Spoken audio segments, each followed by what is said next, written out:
Hi, this message is from my friend Samuel. Let me go ahead and I'm going to read his message and then respond to it the best I can. Hello Kurt, my name is Samuel and I wrote to you early last year, 2012, about your Man of the House video. It's a video I made talking about, actually that video I made that as a response to someone who was, how do I say it? Stuck at home. You know, a young man stuck at home, and for no good reason that I could think of. It wasn't that he had a disability or some going through or anything at all. It really seemed to be more. It was just about comfort and you know, not and that would have been, I guess, all right if he wasn't the fact that he was also showing signs of basically becoming how do you say it, like an adult kid. Because if you stay as a kid too long, you get in that habit, and I always say, whatever you do in your early years will likely set the pattern for later. I mean, people do change. They do.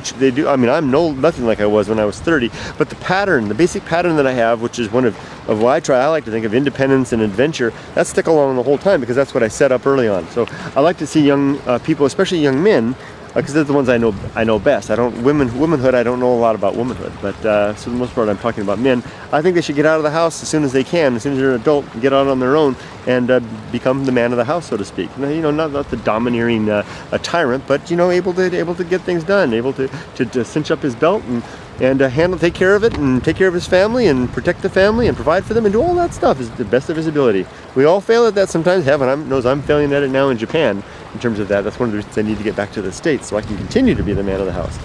Anyway, this is I wrote to you about the Man of the House video. I want to apologize for not thanking you. Let's walk. For not thanking you for your response. That's okay. It really gave me courage. I was going through a bout of depression at the time, and didn't realize until late August the way my emotions were affecting me. You may remember I spoke of my father and siblings and such. Well, cancer is bad, but I'm sorry, we got to hold the camera. It's heavy. Cancer is bad, but I am certain chemotherapy and the like are worse. Father passed away quite happily and with peace of mind. I'm glad to hear that. Mother went nuts and quite rapidly found a new husband. I know that experience. Now I truly am the man of the house, in quotation marks, head of the clan and eldest of my little race. You're a good writer. At least that's how I romanticize it. All the ruckus of my mother's marriage utterly severed her side of the family and from my siblings and me, which we never wanted. We now live together in an apartment with ample space for the three of us. So things aren't great, but I still live. I like that. It's a good attitude. The reason it really warms me to hear that. You say things aren't great, but I still live. I like that. Maybe you put that in quotation marks. That's cool. It's clearly you saw the benefit of that emphasis as well. The reason I'm writing you today, friend, is to ask advice. I am at an impasse in my life. Since Father died, I have been overseeing the leftovers of his life, not least of all my siblings. The problem is that in a few months, my brother will stop receiving his stipend from Social Security. He gets it for being a minor, and he will not get a job. He has this idea he can jump into a great paying job with appropriate hours for socializing. Huh? At 18 years old. Sounds like a great job if you can get it. Well, I don't know where this job... See, that's what I'm talking about, you know, get out. And he was only 18, so he's just starting. But, you know, that kind of an idea, unless it's something revolutionary that I've never heard of, that kind of idea is the type of idea that is typical of those who are protected and preserved from the realities of the world. And you clearly can see that. Well, I don't know where his job is, but I want it too. Yeah, you and me both. I say, what are your plans? Directed at the brother. Why don't you get this job over here? It's probably some reasonable job you're suggesting.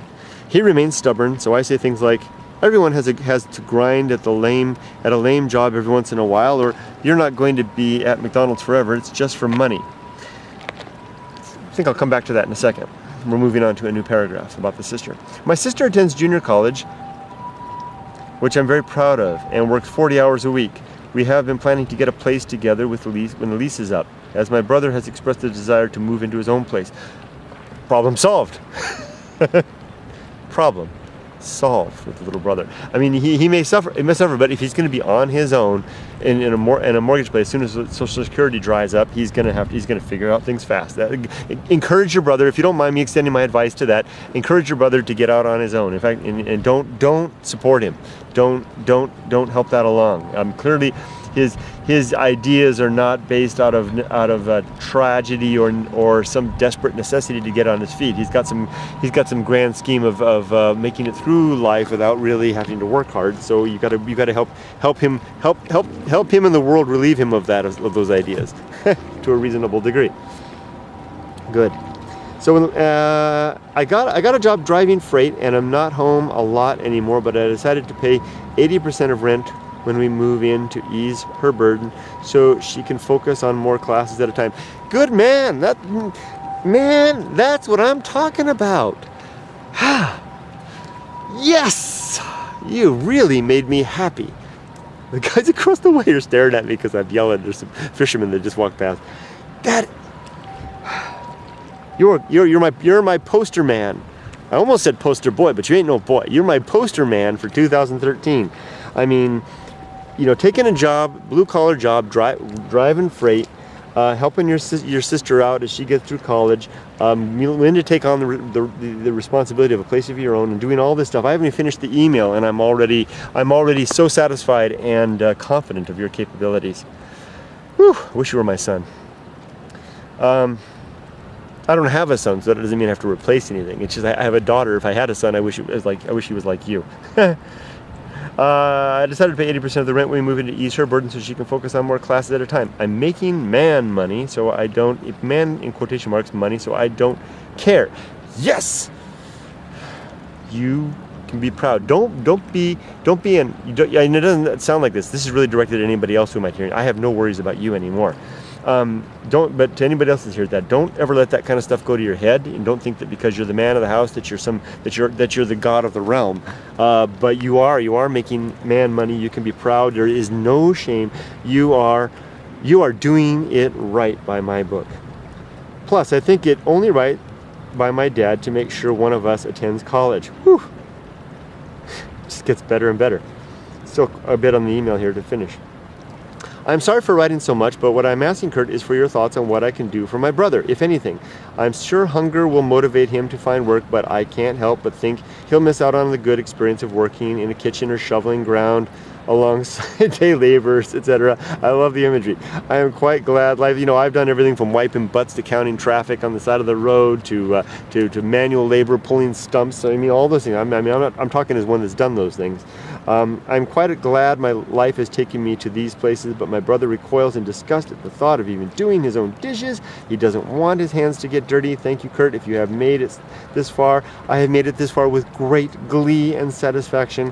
I wish the email would just keep on going, and I appreciate any advice you might have. Your friend Samuel. P.S. If you reply in video, feel free to relate what you want of this email. I live a hanging out in the breeze kind of life. If I had any secrets, they wouldn't leave my mind whatsoever. Not only are you a man of reality in the world, but you're a man of reason, a man of philosophy, a man of contemplation. You've got it all, friends. So I'm going to wash my hands of any worry about you, although I remain your friend and your confidant should you want to talk more about these things. I am absolutely confident that you will do just fine in life. Watch out for, the only thing I'm a little worried about is watch out for being overly protective of those who by rights don't require it. Children, the lame, the diseased, the incapacitated, people like that, the innocent of the world deserve your attention. If you've got excess attention, it sounds like you're not going to have a lot of excess attention because you're going to have yourself, your rent, your sister to take care of to a degree. You need to focus on those things. If you have extra attention, I would recommend, and this is just by way of expression, devote it to orphans in Calcutta. That is much better. So that's than giving those worries too much to your brother, because your brother is not lame, incapacitated, destitute. Although if he becomes destitute, he has the capacity to get himself out of that. And everything that's going to come in the next couple of years if he can get him out on his own, and he won't sink. But if he does sink, it's not your fault. I don't think he will. I think with whatever environment created you also formed him. He just might be a little bit off base, but he will sink if he continues to be coddled and protected from the realities of the world. So get him out there. Be very careful about what help you offer. You offer him all the support and brotherly love that you possibly can, and be there for him when he wants to talk. Tell him.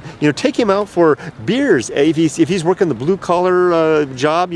Just like you are, and I may be soon. I have a college degree, and I've always worked in white collar jobs. But if I go back to the States, I may become a blue collar man, and there's no shame in that. I have no shame about that at all. Take him out to the blue collar bar, and pop a couple Budweisers back with the boys or the Coors or whatever, and initiate him into the club, the fraternity of manhood.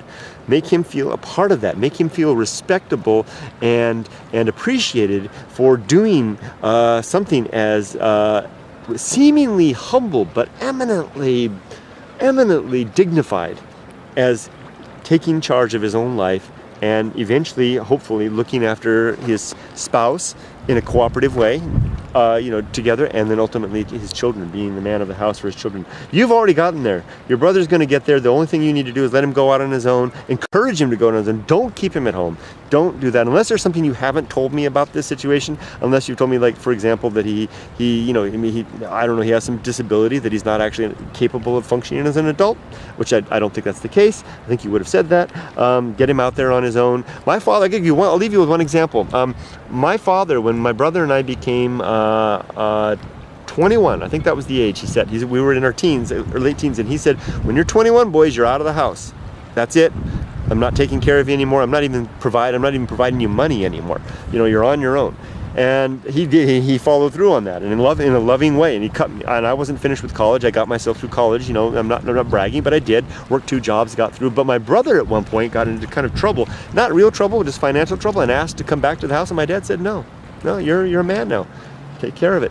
And my brother took care of it, and he survived. And it was a little bit hard, but he got through it. Your brother will be okay as well. Watch it, take things from a case-by-case perspective, case-by-case basis. There's no absolutes are dangerous, so just take these as guiding principles. And you, Samuel, are my new best friend, man of the house example for 2013. I hope that I learn more. I'm going to put this video up. I'm going to spread this around. I want people to see this. I want young men and young women also to see this example. Young women out there, find men like this. Young women, be like this. And I think that this stuff goes to women as well. Women should be independent, capable, strong, and assertive, and able to do their thing. There's the femininity side, which I can't speak to, but I don't know what that's all about. But it's there. But try to do it. The guy's peeing in the water.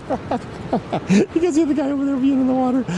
I just got him on film. Oh, sorry. No, that wasn't very good of me. We fall sometimes. I dropped on that, but I couldn't resist. That's just so.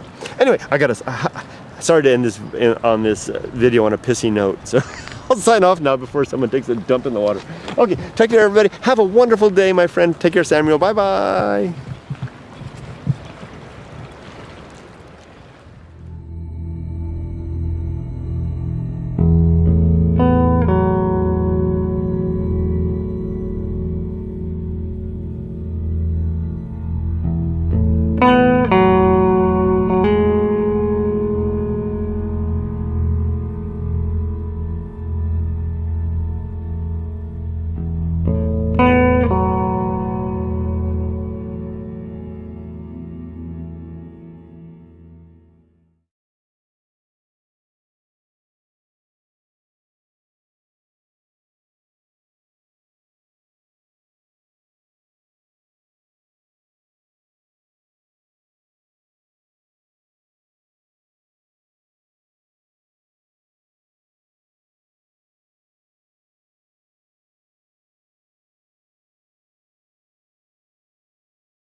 nothing like I was when I was 30, but the pattern, the basic pattern that I have, which is one of what I like to think of independence and adventure, that stuck along the whole time because that's what I set up early on. So I like to see young people, especially young men, because they're the ones I know best. Womanhood, I don't know a lot about womanhood, but so for the most part I'm talking about men. I think they should get out of the house as soon as they can, as soon as they're an adult, get out on their own and become the man of the house, so to speak. You know, not the domineering a tyrant, but you know, able to get things done, able to cinch up his belt and take care of it. And my father spoke of my father and siblings and such.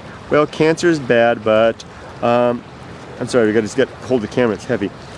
Cancer is bad, but I am certain chemotherapy and the like are worse. Father passed away quite happily and with peace of mind. I'm glad to hear that. Mother went nuts and quite rapidly found a new husband. I know that experience. Now I truly am the man of the house, in quotation marks, head of the clan and eldest of my little race. I'm a good writer.